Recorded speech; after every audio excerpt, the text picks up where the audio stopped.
একটা সন্ধ্যা, একটা দীর্ঘ সন্ধ্যা। দূর দূর পর্যন্ত কোনো মানুষ নেই।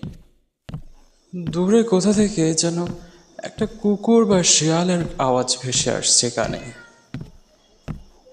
একটা বিড়াল হয়তো বা দুঃখ ভারাক্রান্ত মনে তার অনুভূতি প্রকাশ করছে তার প্রিয়তমার কাছে। আচ্ছা, দূরে ওটা কিসের শব্দ?